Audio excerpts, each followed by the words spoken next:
NOWO Podcast, Chris. Hi. Here we are in the new digs. Yeah, I know. You might hear slightly less road. And slightly more us. Slightly more us. Yay. Welcome to Nerd Out, Word Out, a conversational podcast about gaming and other nerd culture. Yeah. I am Mark. I'm Chris. And we're here to mildly entertain you. And ourselves. Sort of thing. Yeah.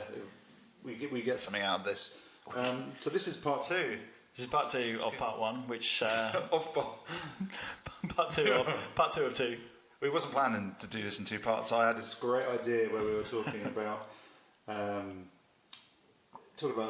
consoles of our youth and things that were our favourite parts of those. Best memories, not necessarily the best games, but the best memories, but also ones we associate with, and also maybe things that aren't like the go-to popular choice as well. Yeah, it's sort of like a personal thing. Yeah, we were planning to hit 5 consoles in one session, and we got through 2 last time, and I think we're just planning on doing the other 2.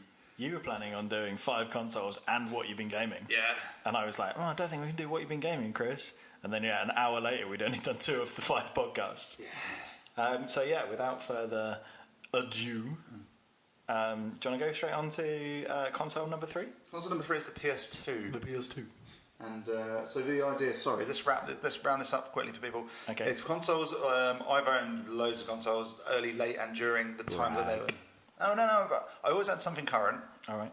You admit last time that you had a PC era. I had a PC era, yeah. So you weren't always current, so to speak. And when I you was did get current on the PC. I remember. Remember the day of up in the beef to 16 meg of RAM from the 8 meg of RAM, and I was like, boy. Yeah. How many colours? Got to get a helmet 256. Now. 256. got to get a helmet for how fast my PC is. I used to have a 486 PC. Obviously, I know it's not doing the right colours, but when they used to number them like that.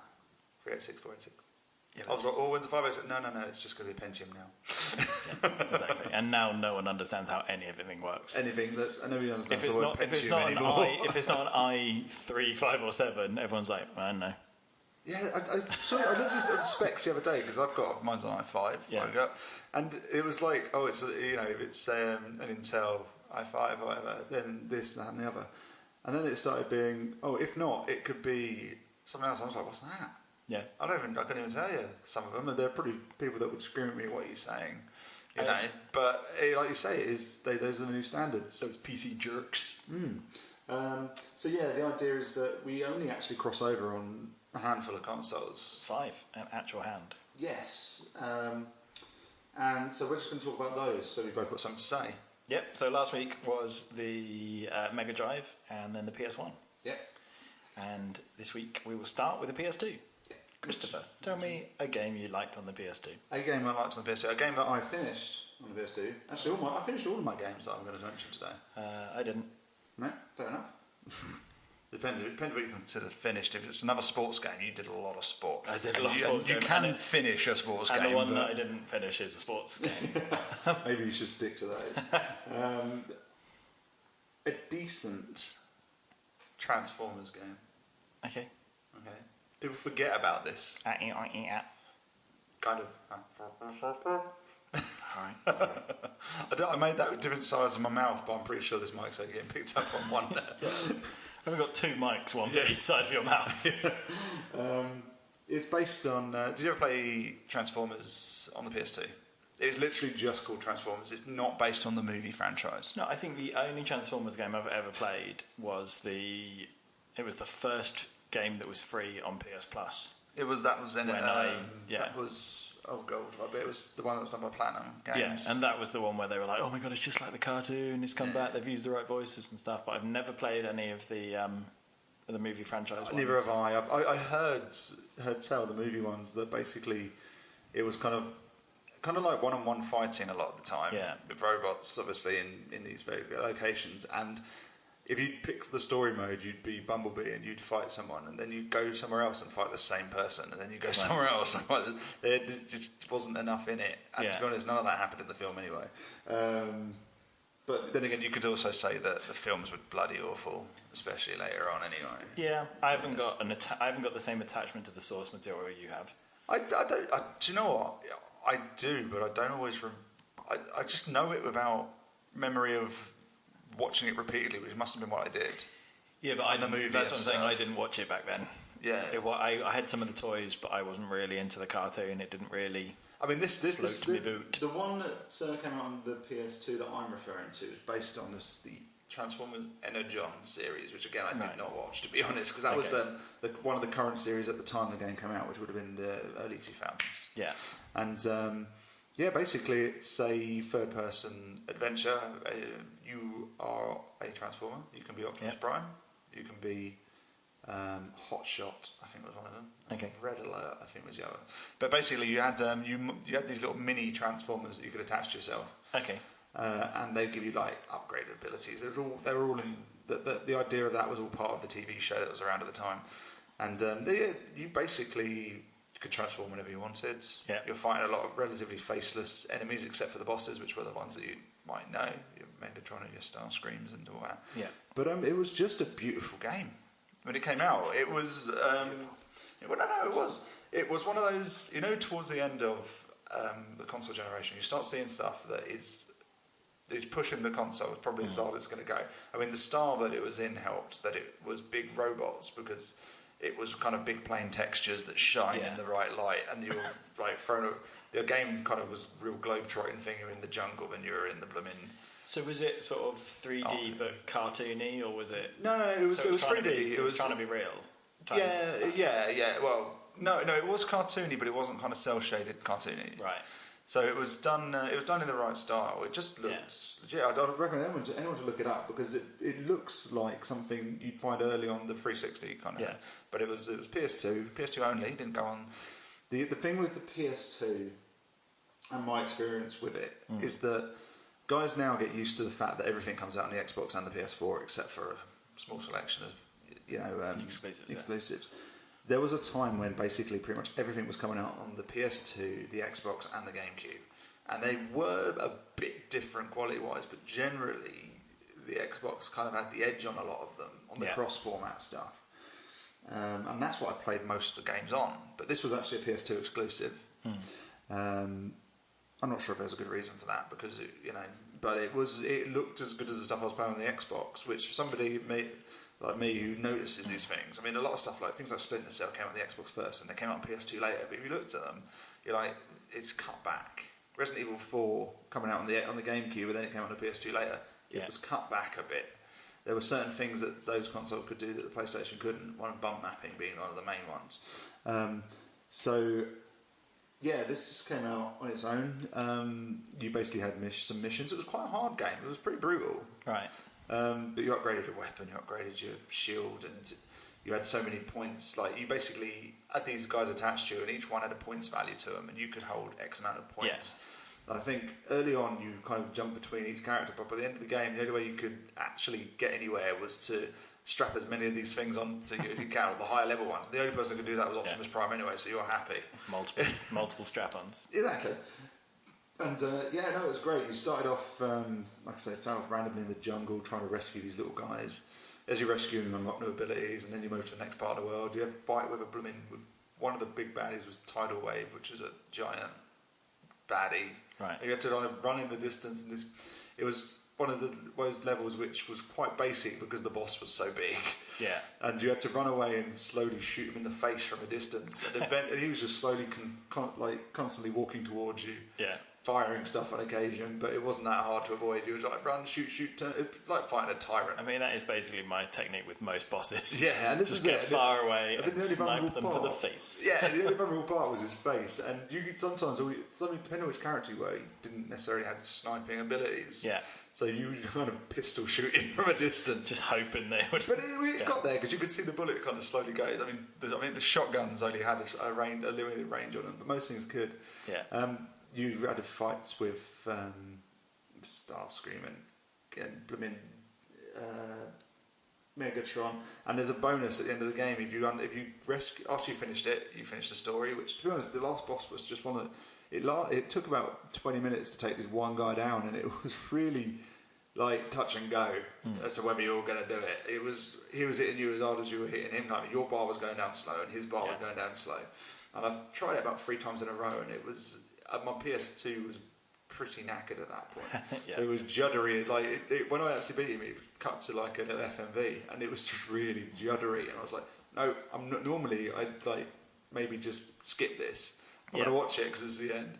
And then you get to go back and pick up all the bits you missed. And you picked all those up. You got to do like an extra bonus mission, which was to fight like Unicron, which might mean nothing to you. None of this has meant anything. That's the planet-eating one. Right. But you're basically invincible against it, and you just had to kind of avoid the planet getting eaten by shooting him. It was fun at the time, but yeah, that was a big one for me. It was a solo thing. A lot of the stuff I played, PS2, Xbox, and GameCube was multiplayer. So I focused on the stuff I used to play on my own. Yeah. Because it used to be a lot of SmackDown. It used to be a lot of Halo. Obviously, on Xbox, which we're not talking about. But yeah, a lot of it was. We don't talk about the Xbox. We don't talk about the Xbox. No, I love the Xbox. It's just a console I didn't have. I think the first time I got my hands on it was when we moved in together, and you were like, "Oh yeah, by the way, there's an Xbox there that's been kicking about. It's been modded to play any game that you've ever played ever." I was like, "Oh, cool." Yeah, you could play Mega Drive on that. Thanks. Just going back to what you said about the PS2 being juddery and all that lot. The PS2 is, I think, genuinely the only console that has just died. It's been played to death for me. What do you mean by my version? That it just doesn't do anything more. It just died. Everybody loved the fact it could be on its side because I was selling that game, and they loved the fact it could be on its side, but it was buggering everyone's disc style. Yeah, and that was the thing. Like basically, it just stopped reading discs. People used to come and trade games in, and used to flip them over, have a look, and they'd have a little Halo ring around them. You're like, nah, I'm gonna take that. No, it wasn't anything to do with the games. I think it's just like the reader. Obviously, that's what I mean. It was something was scratching the disc, and you had all these rings around. That's what I mean. The Halo game. When I say Halo, I mean there'd be a circle on the disc surface. Yes. Where clearly there was one little thing that was clipping the disc as it was spinning. It just puts a perfect circle around it. Yeah, and you're like, I'm going to test it, but we can't sell it. Yeah. Little story about my PS2. Go on then, please. Yeah. Second year of uni, I got my PS2. It was again similar to the PS1. It wasn't the first year that it came out. I think it was probably second or maybe 2.5 years later. I managed to get my girlfriend at the time to pay for half of it. Really? Because I turned around and I said, "It can be for us, it's for the house." I was like, there's nights where we're kind of like a bit bored because we haven't got any money to go out and we just sort of sat around and, we've been together long enough. I can play the PlayStation. Long enough that we haven't got any conversation to go anymore. I was just like, we could play PS2. I could teach you how to play FIFA. We could play. Was there a Little Big Planet back then? I was just like, we can like all these things, and she was like, yeah, all right. And we went to. It wasn't CEX back then. Game or it would have been Game, it would have been Game, and we got a second-hand one, and I was just like, you should put in for this too. And she was like, okay. Stayed at my house. Broke up with her a couple of months later. My PS2. Maybe that's why it died. Yeah, sorry, it's not working out. Can I have the pad back? Yeah, that was the thing. I was just like, yes, didn't pay for half of this bad boy. I'm sad I broke up. But what game should I start with? I'm going to start with one which we've spoken before on the podcast about franchises that we wish to bring back. The Time Splitters. Oh yes. Are they doing this? Are they bringing it back? I think there might be a what do you call it? Not Patreon. A Kickstarter. I think so. That's not. They should be able to do that without that. Surely. Yeah, they should be able to. But I guess there's just franchises that people don't really want to take a risk on at the moment. It's weird because you say Time Splitters to I'd say it to my nephew now. Yeah. We talk about my little nephew now and again. Hello, Jack. Say Time Splitters. Yeah. It'd be like what? Yeah. I have no idea. But that's the point. I think a lot of people. It's just that generation came out in. So. Because I didn't play the first one, I got involved in Time Splitters 2. Got a little tiny story about that because I went to game. What did you? Oh no, you've never mentioned it. The first one was a launch title, right? But we didn't stock it because they wanted to. Apparently, there was a whole thing that we're not going to stock Time Splitters. It's like, okay, it's literally pretty much the only thing people want at launch. And we're like, apparently there's the wholesale price on it's too expensive. They're like, well, everybody else is just selling all the normal ones at 40 quid and that at 45. and they're like, yeah, we're just not going to do it. They're going to take a stand, make a point on it. We're not going to sell it. I was like, okay. And there was like Jakarta upstairs. Remember Jakarta? There's a game shop. No, I don't. It used to be part like Dixon's group, right? Which is Curry's and all that now. And there was also HMV flogging them and all the rest of it, and Virgin back then before Zavi turned up. Virgin Megastore. Yeah, and it was just like, yeah, we're not going to sell that one. It's like, oh great, because you just know that. And then on the day of release, time splitters. Yeah, no, we haven't. No, we don't send it. It's like, are we going to put something up so we don't have it? No, we can't do that because otherwise people won't come in. It's like, well, yeah, maybe we should just get it. No one's going to come in and go, you got time splitters? No, I haven't. Oh, I guess I'll just buy another game then. That's not the way it works. There was about 10 games that they could pick, and it was the only one that was worth. Yeah. Not worth having. The only shooter that was worth having. Yeah. So anyway, sorry. Time Splitters, I used to love it. Time Splitters 2, I genuinely think was one of the first games that I seriously sat down and played with the thumbsticks. Halo was out by then, and they'd sorted out. Didn't have an Xbox. No, I know, but what I mean is they'd sorted out the controls a bit, and because the early days of the PS2, the established twin stick controls weren't in place. There were games that had done it. The first one of my knowledge to have ever done it was Alien Resurrection on PS1. But there were games where there was a kind of like option 4 or 5. They used to give you an abundance of options of how to have the controls set up. I had to play a bit of. It was one of the Bond ones on PS2. Nightfire. There was Nightfire. It wasn't Nightfire. It was one of the other ones, but it was similar. It was around that time. Right. And I had to play the first level. It was all to do with soft modding on my PS2. Yeah. And I had to play it with cack-handed controls. It was horrible. Yeah. Because like shoulder buttons were looking up and down and strafing. Yeah, that's what I mean. You know, it was like up and down. Third person, I can kind of do it, but not. Yeah. No, but this was one of the first games I remember playing with twin stick shooters. Twin sticks. And I remember being horrible at it at first, but then because it's fast, because you could play it 2-player, and I played it with my mate who played it absolutely to death.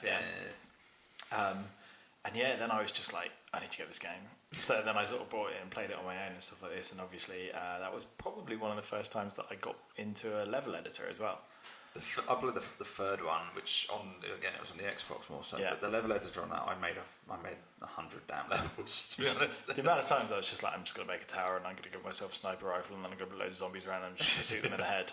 And that was me being like, I've created a level. I made Tetris Square. Oh, nice, including game. It had shops. It was basically like Tetris Square. For those who don't know, it's just a local shopping centre. Yeah. But I made it, and I don't think I called it that. I called it something slightly obscure. And my mates just come over and like, "This is Tetris Square." I was like, "Pretty much." It's like it's got a lift in it. It's like, yeah, it does. But also another thing that still stands out to me now is how clever the level design was. So it was one of the first ones where I was like, no way. I remember the train level. Yep.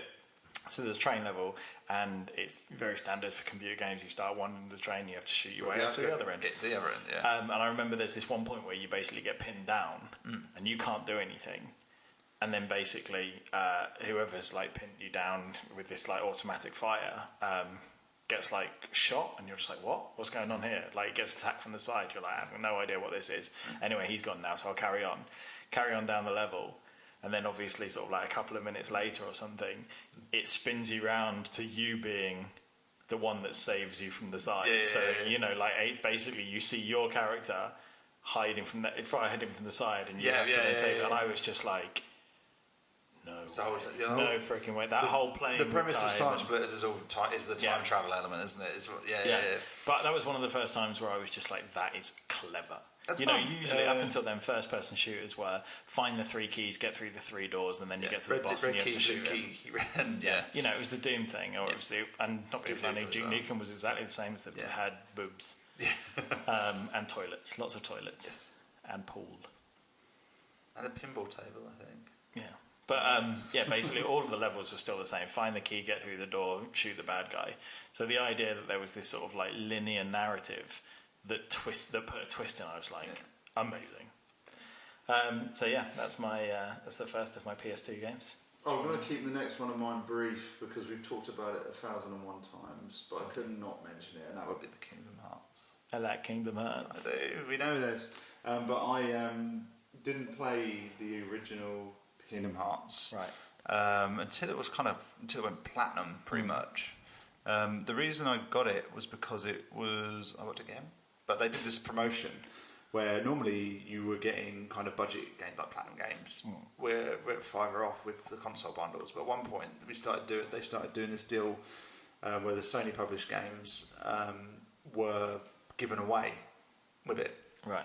So we used to, if one of us who worked there used to buy the console, we would get a game. Sometimes what you do is to trade that game in straight away in the same transaction if I didn't want what was in it. So we used to be able to pick up a cheap copy of that off of your friend who's buying one, because you didn't have to buy these for yourself after discount. You're buying for your family and that. Yeah. And so I picked up a copy of that, but it wasn't until it was pretty much going platinum by that point. For people who don't know what I mean by going platinum, it doesn't mean it was selling thousands and thousands of millions. It means that it was a budget range. I hope it was the greatest hits, or whatever they call it these days. Game of the Year edition, I think they tend to call it now. They do it on PS4 now, don't they? There are platinum games on PS4. Yeah, but they don't call them platinum games. PS Classics. Yeah, that's basically instead of being... They're still not cheap, though. They're about 16 quid, aren't they? Yeah, is that cheap? I suppose platinum games are 20 quid. It is, yeah. Platinum games are 20 quid, new. Yeah. But yeah, so I got that, and I'd heard about it, seen bits on it. Didn't realise that it was, because it was Disney, didn't realise that the RPG element to it was as strong as it was. Yeah. Fell in love with it, basically. Yeah. That's what kind of kickstarted me doing it. That's how I introduced Hope to it. I nicked it from my Disney-obsessed housemate at uni. It's a weird game to just try. You have to invest in it. And that was the thing. I was like, considering I'd been come off the back of like Final Fantasy X, Dragon Quest VII, that kind of stuff. I was like, oh, it's an RPG, is it? All right, fair enough. I'll play it. It's more like Zelda. People shout at me if I say it's like Zelda, but it's like that level of action. And I think, I played it recently, as you said in the podcast, and they fixed a lot of it for the re-releases. The 1.5. It had the camera turning on the shoulder buttons. But that's what I'm saying. Back then, I was just like, this is janky. Yeah. This is so janky. There are better action RPGs out there that control better and stuff like that. So whilst I appreciated the idea of the Disney stuff, I was like, nah, It was weird because it kind of made allowances for the fact that for the controls and how much health it gave you. It wasn't a hard game. Yeah. But they knew you were going to take some hits, and you could take some hits, so to speak. But later on, you felt like you did unlock some stuff, that extra kind of combo add-ons that made your just attack seem like it looked all a bit better. So the balance was there for me. I enjoyed it more than I thought I would. Second one came out, jumped on that. Third one came out, jumped on that. Mm-hmm. Enjoyed that. That was definitely a big part. I'm going to leave that one relatively short because we've talked a lot about those. Yeah, no, I think I'll do the same with my next one, which I've spoken about as being my favourite game for many a time. Final Fantasy 12. Yes. 300 plus very hours. Very late, wasn't it? It was very late in the PS2 kind of schedule. Because I think they'd already announced the 360 and that. PS3 wasn't around, because that again they waited a good year or something. Yeah. So I think it was when it was at least around the time the 360 was coming out. Yeah. And the guy who was working on it basically had a breakdown and carried on working on it and all the rest of it, hadn't he? And it's fantastic. Yeah, I just remember being like, I'd be like, I think I just started or just found out about Final Fantasy X, which was the first one that I was just like, oh, games are like that, cool, that's all right. And then Final Fantasy 12 came out, and I just remember booting it up and being like, there was a 10-minute FMV or kind of like in the same basically recorded style as like Advent Children or not Ghost in the Shell, what's it called? Ghost Within. Spirits Within. Yeah. And I was just like, oh my god, is the game like a movie? Yeah. And then my dad I remember my dad was visiting me at uni. I was like, Dad, come and watch the first 15 minutes of this game. He was like, what? Why? I was like, come and watch the first 15 minutes of this game. There's Chocobo Cavalry. He's like, what? I'm like, Big Bird Cavalry. Come and see the cavalry. And even now, looking at it, I'm just like, that is pretty. Yeah. But you've got to appreciate I know it's all 3D and it doesn't it's not quite the same, but it's the art behind it. Like the quality, the style that's in there is all the way through it. It's we were saying this today because it's so expensive to make that kind of thing that the anime world, when they do bring out even now. So like there was the Final Fantasy 15 preview movie, pre-sequel. Not a pre-sequel, that's a Borderlands thing. Prequel movie, yeah. And there was like an Appleseed Alpha that came out that was that style recently and things like that. When I see one and I watch it, I'm just like, this is fantastic.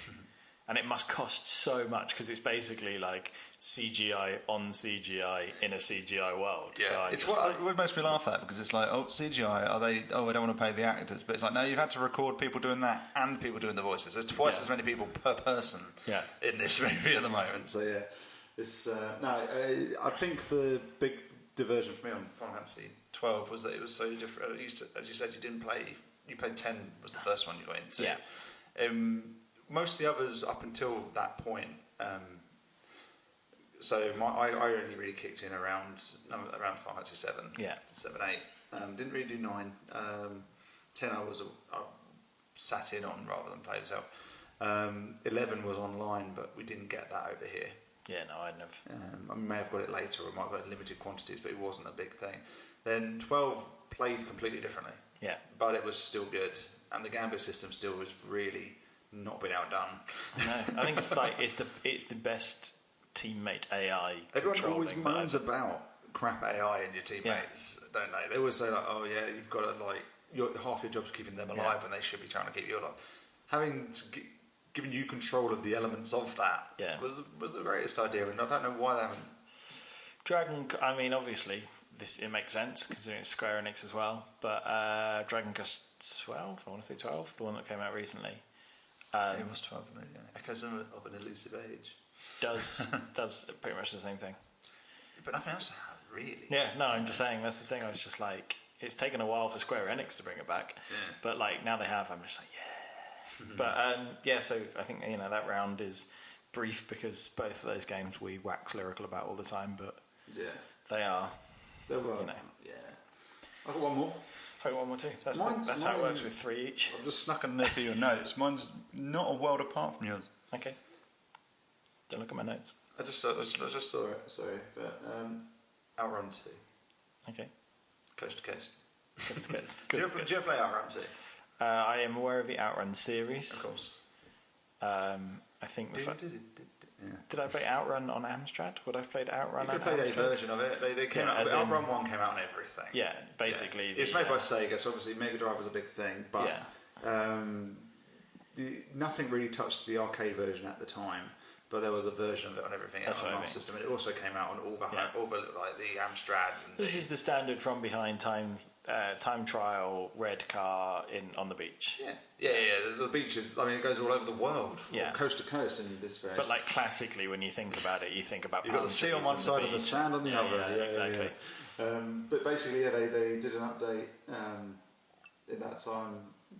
It was actually updating the arcade as well, right? And it had all the thrills of a modern game at the time, but it was obviously beautiful 3D, and it was just fantastic. And you could play a session of it, and it would last you probably about 10 minutes to start to finish, and you could finish it all because the whole idea is that it's checkpoints. Yeah. And if the time runs out, you don't get to carry on. But there's only 5 stages. Right. Well, that's a lie.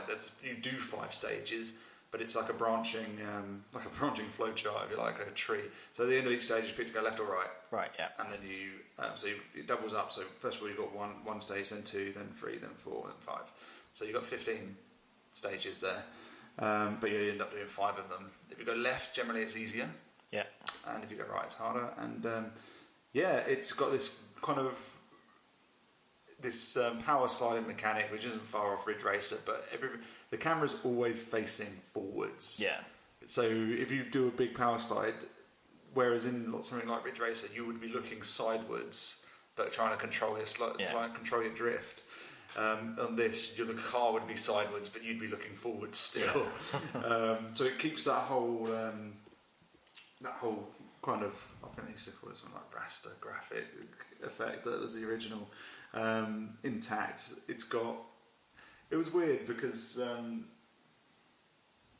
one of the bonuses, and this was quite an early treat for it in a way, but one of the bonuses was to unlock the original soundtrack, like the kind of bit tune version of the soundtrack. They had updated versions with a bit of singing in it, which weren't great, but but there's famous songs like Magical Sound Shower and oh god, I can't remember, Splash Wave and all that, which they stick in your head forever. Yeah. And it's just a fun game. They had a load of Sega when they were doing their arcade conversions. They like to chuck in a load of mini game stuff. Yeah. So you have ones where you have to run go as close as you can between cars to get points, and ones where you have to impress the woman. Because in Outrun, you always had a woman sitting next to you in the car. Yeah. If you hit anything and the car flipped, the car managed always to land on all four wheels and carry on. But you used to have to slide and do daring stuff, and you've got like little hearts kind of popping out of your other half as you impress your woman. Them chicks love a drift. Exactly. That's what I'm saying. Everyone knows that. And we didn't play so much on the multiplayer on that. It was mainly the one player, but you could sit there and burn through it, and then your mate could sit there and burn through it, and you pick a different route. There were certain ones which in the middle were just harder than others. Like they weren't supposed to be. You could go all the way right, and it would be easier than going left, right. Because there'd be random ones in the middle that were foggy, and you had no idea where you were going. It had two versions of the tracks on this one as well. Whereas the original arcade one only had one set. This had two lots because it was coast to coast. It was like a 2.5 version, if you like, and just so much fun in small doses. Yeah. That's the thing. That was the whole point of arcade games at that point, wasn't it? Exactly, and that's what you don't spend like 5 nights playing them. You put it in for 20 minutes before bed or something like that. You go, I'm going to play a bit of Xbox or play a bit of PlayStation. You whack it in, you play that, and then you take it out and you play something else. I was saying I don't really do that anymore. No, not many people do, and I've started doing it more recently because I've had a few other games that work that way, where I can play a couple of levels. I've been playing like Gianna Sisters and that. Yeah. And you can just play out levels, and then you play something else. It makes me play computer games less because I'm just like, it's a job. No, I've only got an hour. Exactly, but I've only got an hour. By the time I've got into like Borderlands 3, I don't want to have to finish. Yeah, you're like, there's no point because this isn't a spoiler or anything, but like the levels are quite long. Like there are a lot of checkpoints, there's a lot of save points and stuff like this, but the logical places to finish. Yeah, you finish yours. It's one of those things. If you've got a bit of extra time, you think, half hour side quest, gonna hit that. No, but side quests in Borderlands 3 are long, epic. Long. They're not. It's no longer kind of like you sit there and go, Jesus Christ. Go to this area, kill 10 of these. I got 25 outstanding side quests. Like I'm up to date. But anyway, your turn. My turn. Yeah. Both driving games. Exactly. That's what I said. I saw your notes. Yeah, but it is. Burnout Takedown. Takedown was 3. I want to say. I think it was a little bit later. I think it was 3. Okay. 3 because it was Takedown and then it was Revenge. Yeah, Takedown's the one I liked. Could you hit the cars from behind?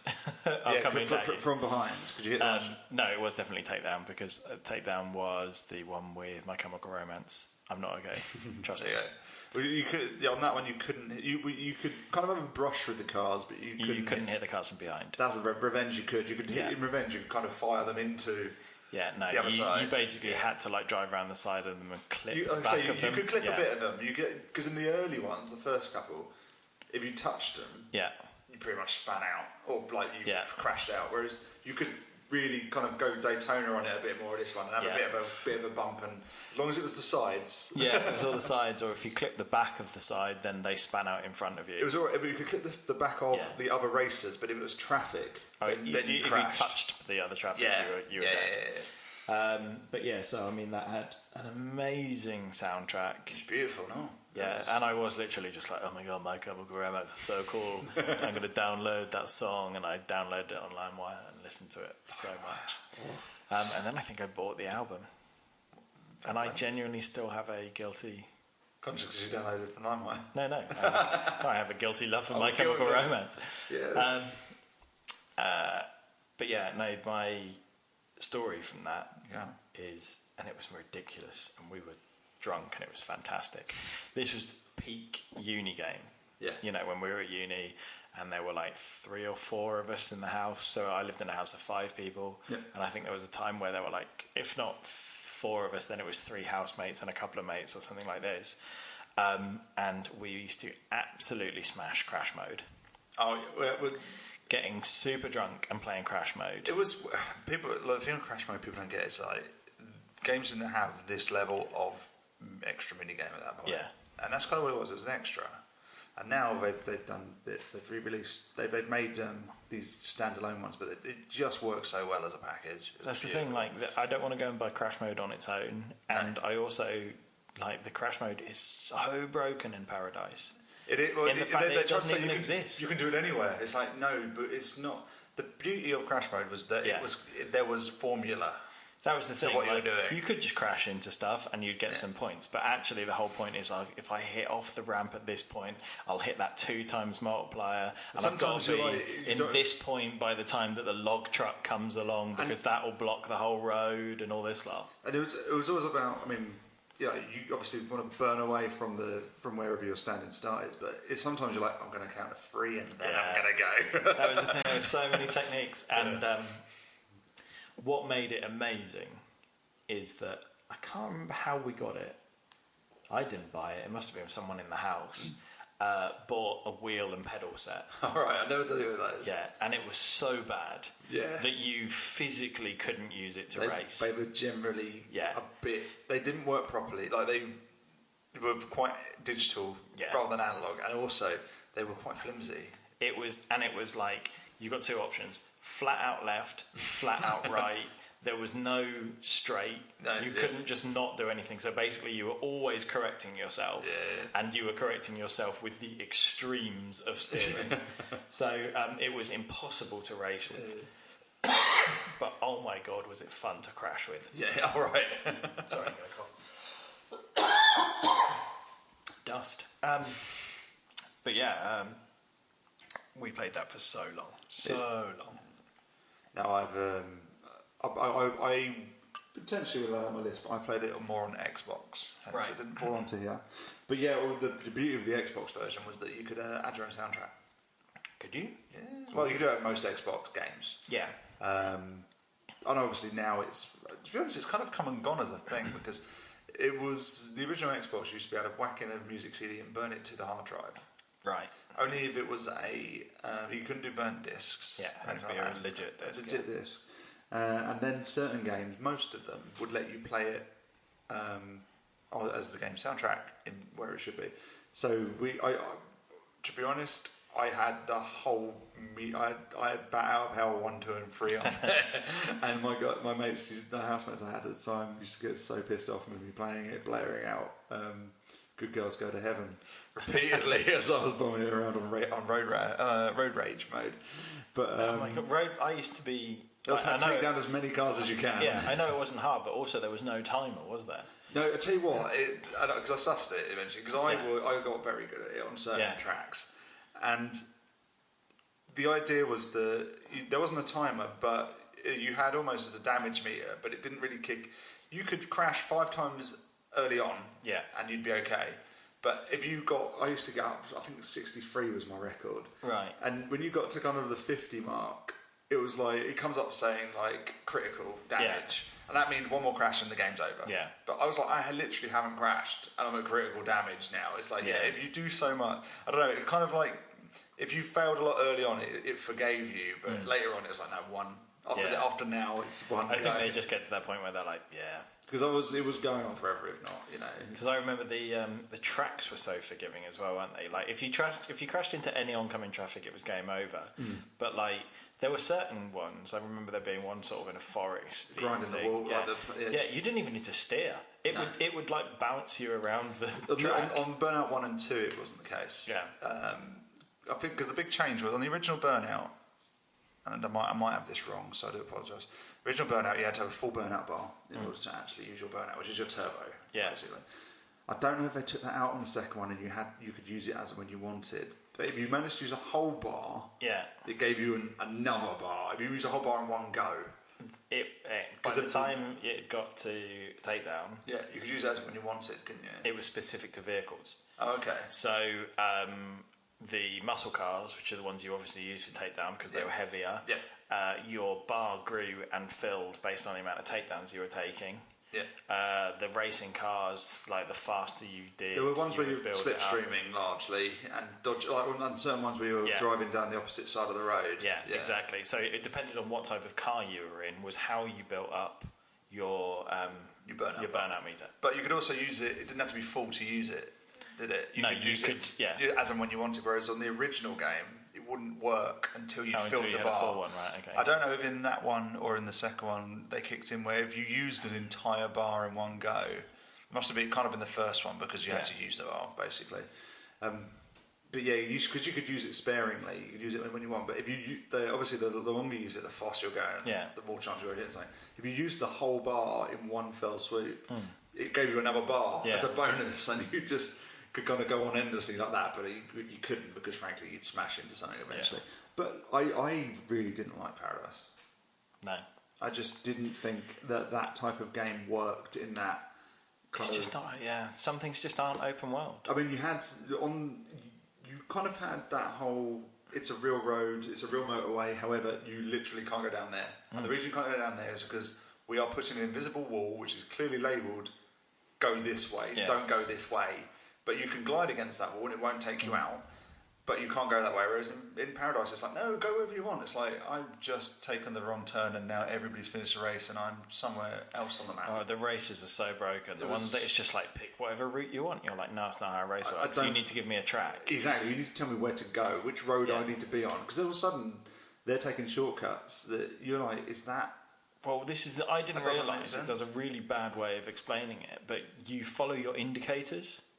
Your actual car's indicators. I did read about that. And then I'm just like, I don't want to. I don't want to look there. I want to look ahead. I want like a huge big yellow arrow being like turn right. Or like a taxi little one at the top where it's just like, generally. And I don't want it to tell me which way the end line is. I want it to tell me how to get there.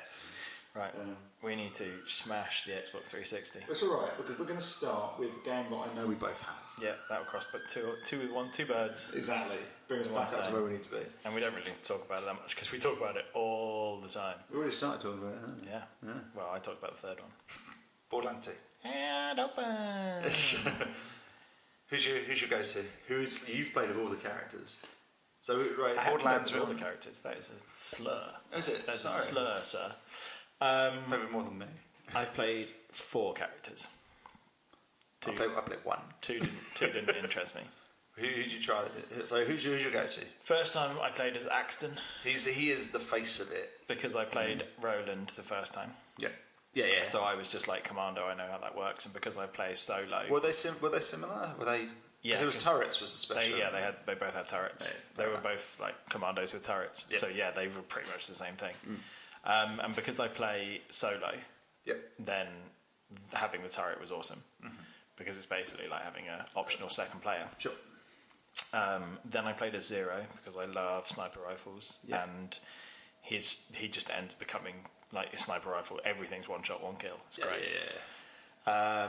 Then I played... He also monologues as he goes a little bit. Then I played as Necromancer because I thought that was quite fun. Yeah. Was that when you got it on the Handsome Jack collection? That was the first. Talking to you about that. Yeah, the first one I played with the Handsome Jack. And then I played a little bit when we tried and failed to do the extra DLC before. I did some sirening, I always wanted to try. I never got around to it. I always wanted to try the Psychopath. It just didn't really interest me. Like the whole idea of trying to play that game with mostly melee just is weird. I like melee in a lot of first-person games. Like Halo was the one that really shouts out because you play a lot of games and it's so overpowered, wasn't it? It was awesome. Basically, these guys had shields very similar to you, like the elites that you fight are basically the same moves you do, except they have a dive thing as well. But you used to shoot them a load with certain guns until you knock their shield out. If you run up to them, punch them once, shield is off, punch them again, they're dead. Yeah, that was basically it. It was like the amount of time it took you to bring it, and depending on what weapon you were holding, varied the strength of your punch too, which is always good. But it's I love a bit of melee. It's also Left 4 Dead. You know, give me a baseball bat or samurai sword or something, katana or something. I was a gunzerker. You were a gunzerker. I played the whole thing through on co-op, which my comrade was Zero. Wasn't it Zero? Yeah. So he was a sniper. I got in there, made a mess, and he looked after me. But I fancied doing the psychopath, because that's more where I am. I'm more tank it, and rather than sit back and watch, I'd rather bundle in. I had to get rescued more than a few times, but hey, good times. Couldn't recommend it enough, frankly. But yeah, there you go. Look, one cleared. Yeah, play the hell out of that. I'm going to go next. Go. I'm going to go with Far Cry 3. Do we actually say what the console we're doing? Did we start with 360, didn't we? We're doing 360. 360. Clarify, because obviously that came up. We are, 360 is what we are covering. We are on the 360. Far Cry 3. Nice. I played a bit of Far Cry 2, and I liked it. And I thought, that's an alright... 2 was the weaker one, wasn't it, of the series? It was just a first-person shooter. I know. And it was alright, and it did what it did. But it was odd, because the original Far Cry was kicking around when... that was when the PCs were, again, getting better than the consoles of the time. Because the Far Cry 1 that came out wasn't the same on the consoles as it was the PC, because it was Far Cry Instincts. Instincts. If you see what I mean, Instincts was the console version. Was it? I thought it was just a different game. I think we played it on the original Xbox in my shared house. Yeah, and it was good. It was great, but I think it was a slightly toned down version because the PC stuff. Because at that time, Crysis was almost starting to kick off. Yeah. So PCs were really pushing ahead, and the consoles were doing okay, but they couldn't. They were rather than convert the PC version and stuff. They were giving it their own little twist. And then I think 2 came out 360, as we just said. And I think that was the same as the PC. Yeah, it was. But it didn't seem to have the impact. I think Crysis kind of overshadowed. But it was just quite a bland game. It was like you were dropped in like the African jungle or something like this, and it was like, oh yeah, go and kill some people. But we don't talk about it much in number 2, do they? There wasn't anything to it, and that's why when 3 came out, it was the first time where there was a narrative, and it was something different. Yeah, because I remember it opens up with still probably one of my favourite antagonists ever. I forget his name. It's the guy on the cover of the box. Yeah, I forgot his name now. But he was literally phenomenal, and it was just like he's leaning down at this cage, and he's giving it all this, and you're just like, oh, this is phenomenal what he's doing. And it was also the first game where you are not like a superhero killer. Yeah. Because I remember the first time. Is that the one where you get? It might be the fourth one, but one of them you end up getting drugged up on something to. No, it is that one. Is it? Yeah. And then there's sexy times. Oh, is there? I didn't know that. There is in the one afterwards. There's a load of druggy times as well, but no, there's a sex scene in Far Cry 3 where you're like, this is awkward. Look away. It's like the first person sex scene as well, and you're just like, oh. But no, for the first time you're basically like this rich kid. Yeah. And it starts off with a sort of like mini movie about from your GoPro, basically about like the fun you're having on this island and stuff, and then basically you get kidnapped by these guys. I keep wanting to call him Zaz, but his name's not Zaz because that's obviously Batman. But yeah, it's like that. It's like a single syllable anyway. Like basically you escape, and you're like, God, oh my god, I'm escaping, oh my god, and then there's this guy, and you've got to sneak up behind him and stealth kill him, and you basically just like hit him with a rock from behind, and then you look down at your hands, and it's just like, oh my god, I just killed him, man, and you are genuinely like, that's what it would be like, because like and the whole mission across, or the whole thing, he grows, that adds to the RPG element to it, but you do get the impression where you're just like, oh yeah, suddenly he knows how to use guns, that's a bit weird. Yeah. But like early on there is that whole, he's not a killer, he's not amazing. Basically the idea of a human antagonist that you really did want to kill. Yeah. And the fact that you were a sort of normal human, as normal as you could be in a situation that was mental and you had to like deal with it, just make it stand out against other first-person shooters. I remember when you talking about kind of the oh my god, I've killed like somebody. That always makes me think of the original Walking Dead Telltale game. All right. Thing.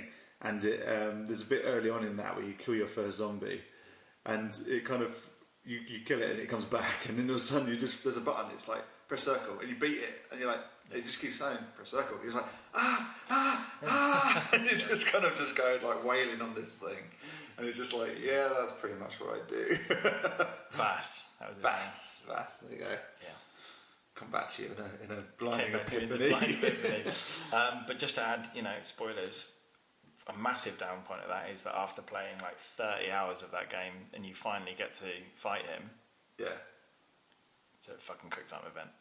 So that sucks. And no one wants a boss fight that's a quick time event. No, not a good boss fight. Yeah, that's it. Quick time event, and you stab him, and that's it. And you're just like, what? Like 30 hours I've been killing all his generals, taking down his forts, finally get to fight him. I only played this one co-op. Yeah. And it's really linear on the co-op. Yeah, it's a nice world to live in and exist in and stuff. But yeah, they couldn't play the character. They couldn't play the story in a co-op fashion. Yeah. In the co-op one, they basically, like you say, they use the setting, but you don't get the freedom of going where you want. You have to follow the script. Yeah, but it's fun. It's good. Yeah, it's good. Moving on, yours. Right, not too different again, but similar but different. Reach. Halo Reach, specifically. Which is sort of Halo 4 development, or Halo prequel, Halo 0. The last Halo made by Bungie, I want to say, before they gave up before they passed the rights on to, oh god, what are they called? I was going to say 989, but that's an old PS5 PlayStation. I'm not a Halo kid. I tried it. I tried playing Halo 3. Halo 1 was my jam. Phenomenal. Didn't get into 2 as much, but the really annoying thing about 2 is that everybody, the actual campaign was a little short, and it didn't finish. Right. You kind of got teased what was going to happen next, and then it stopped. Then the credits rolled, and everyone was like... And they also, in 2, as you did the first level, and you're like, oh, this level's going on for ages. This is going to be great. And then you loaded up your save game, and it was like stage 5. I was like, no, I was on stage 1. Like, no, it's just one long... It's just like, this one long level is actually 5 short levels. Like, oh, okay, that kind of sucks. Do you remember when you went through that door? That's now level 2. Yeah, pretty much. But no, Reach was... so the whole idea... The nice thing about this is that Halo's got a bit of lore to it. Yeah. And, sometimes it's hard to get into these things, but with Destiny, it's like it's too much to read about this for me to get into it. Yeah. Halo was simply a case of you are the last of the Spartans, Spartan Marines, which are kind of super soldiers, 8 foot tall super soldier type people, which is why you're so much better than everybody else, which is a great little setup. Yeah. So you hear that there used to be other Spartans, but you're the last one. Yeah. So Reach is basically set before Halo, and it's you are a team of Spartans. Yeah. You are the new recruit of the team. Right, so you've got established people in it that are also these Spartans. So you're often kind of paired up with them. Yeah. And it plays very much like the Halo thing. Yeah. Halo 3 was a lot of fun. Reach was better. You added things like in Halo 3 you had like these extra mods where you could have kind of certain extra abilities. In Reach you got jetpacks from the start. It just had so much more just to do on it. The nice thing about Halo in general is that the kind of the levels were always of a size that you could they weren't just kind of corridors. It was like this level is an island. You can basically go where you like. Yeah. And you could do it. And if you managed to get out of bounds on the game, it didn't actually crash. You just kind of walked around on this empty area for a bit. You're like, I'm on top of the mountain now. Yeah. There's nothing up here, but the game's not crashed. I carry on, jump down the mountain, and the game kicks back in. Yeah. It's just kind of nice and solid. Played it largely in co-op. Reach also came with firefight mode, which is kind of a horde mode. Right, yeah. Set up, which was loads of fun because it kind of tweaked itself to it was key kind of parts of the story of the main game that were turned into the levels for it, that they put boundaries on it and said wave after wave are going to come at you. There's a lot of waves on some of them. I don't know. It made me start to realise I'm not as good as the game I thought I was. But like when we tried playing that COD. Yeah, pretty much. You know, you sit there we're going to be great, and it's just like we didn't unlock any new levels because we kept on dying so soon. And I did exactly the same thing on blooming the Marines on Resident Evil 5. Right. You play it and you're like, yeah, let's play it right. And you go through, you're like, okay, we've got about a third wave of zombies. It's like, yeah, you've got a D grade, you need to B grade to get open the next level. It's like, I can see there's like 8 levels, 6 levels, and I'm on level 1, and that's not all it's letting me do. Yeah. But yeah, it was just, in my opinion, it was the definitive kind of Halo game in the end. Yes, I'd probably love the first one more because of the fact it was what it was at the time. But if you were talking about, redefining the mechanics and making it better and making it prettier, keeping the original thing, which is that you can always do the co-op, which is Lost in 5. Yeah. Then Reach is the one for me. Bungie just had a way with it, whereas when they passed it over to the new studio, it just lost a little something. Yeah. And hopefully they're going to bring it back. I'm sure they're going to announce a 6 at some point. But I think 5 left a bad. They're doing Halo Infinite or whatever, aren't they? Yeah. Is going to be the next. Well, they will milk Halo until it's literally dying. I think it got slightly tainted on 5 though. They didn't. No, people weren't happy with it. The new, people coming into it weren't happy. People who loved the series weren't happy. So I think they're trying to tread very carefully now. Well, they're sort of stepping away from it being a single player one, having the campaign to just being like, well, people are going to play the campaign for 10 hours. When they're going to play, But people were playing the campaign for 10 hours, and then they were playing the rest of it. But most people that were playing Halo Online had finished the campaign. But I'm saying it's the same with COD, isn't it? Because you sit there and go, right, we're going to get 10 hours of them playing it single player, and then they're going to play for 100 hours against each other. So we'll put 10 times more effort into the multiplayer than we will the campaign. And you're like, no, that's not how it should work. That's not how it should work. If anything, personally, the way I play this, and I'm probably different to a lot of people as I always are with the first-person shooters, but you should play the campaign to get to know how to play the game. Yeah, of course. Make it. You put a story on it, make it great.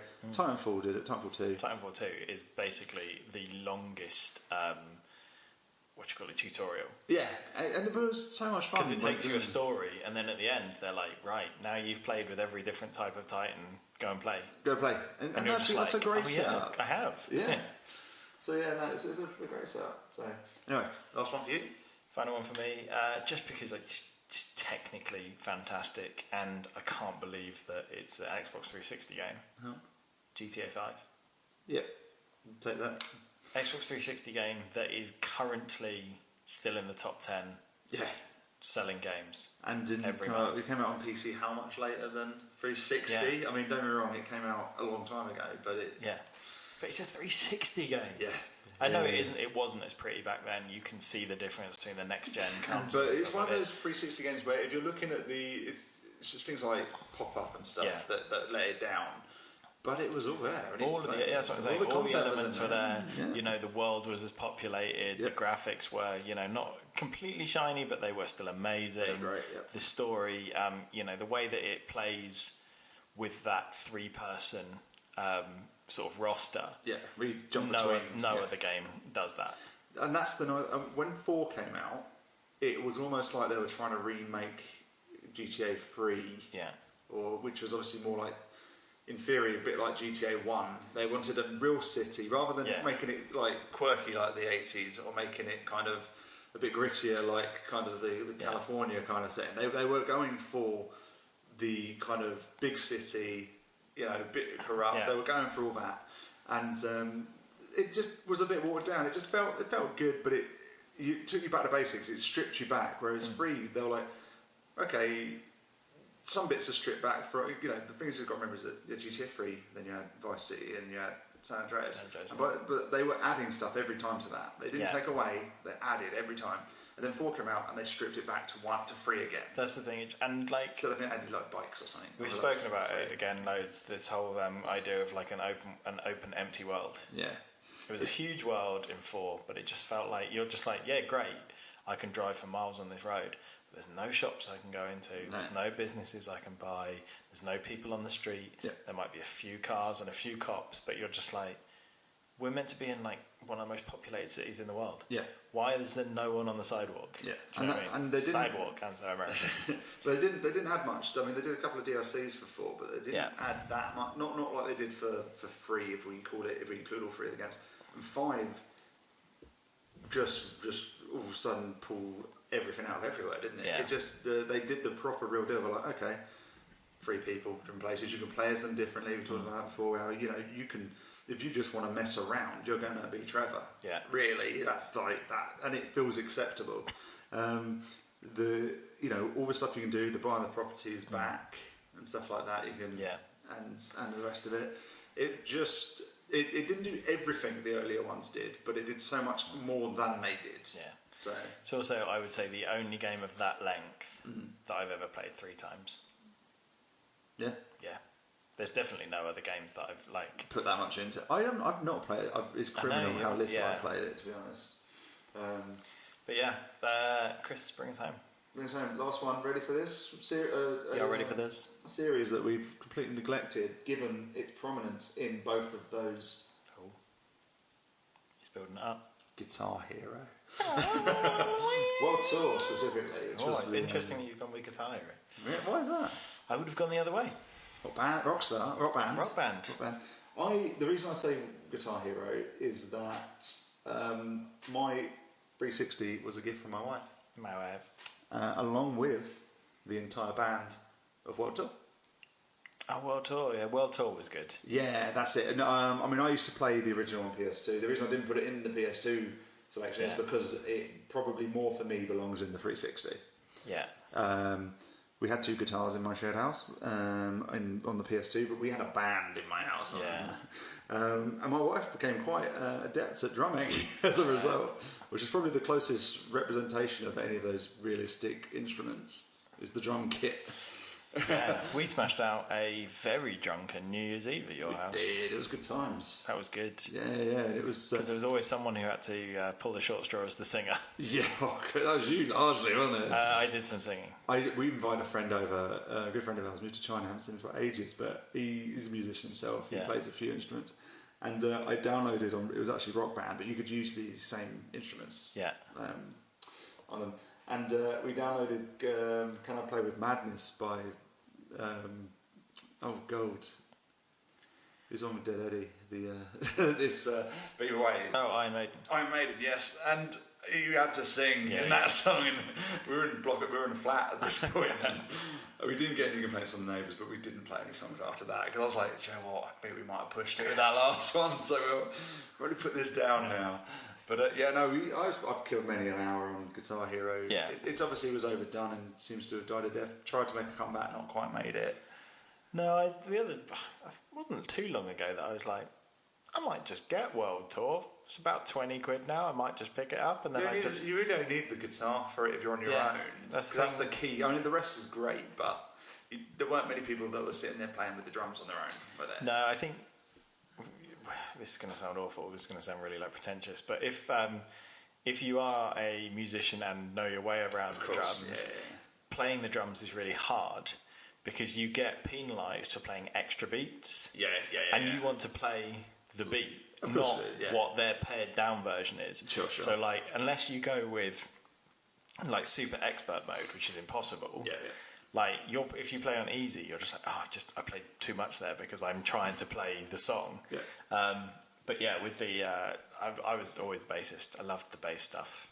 I downloaded. I had Guitar Hero World Tour. I had Rock Band 2, which had an awful lot of crossover on the playlist. Yeah. But you could download so much more. Yeah. And I also had Band Hero, which was like the tween version. Was that the Lego one? No, I did have Lego Rock Band 2. Right, okay. And what I did, I bought Lego Rock Band. You could pay to download those songs onto the normal Rock Band because again, it was the slightly kind of pop punky version. Yeah. And then I traded in Lego Rock Band because you paid a few quid to be able to transfer it, and then they didn't mind you trading in. Yeah. So fair play. I paid my way. It's all legit. I also had I had Beatles Rock Band, but I never actually played the Beatles and Green Day were the ones I had. I never got it. I wanted Aerosmith. Yeah.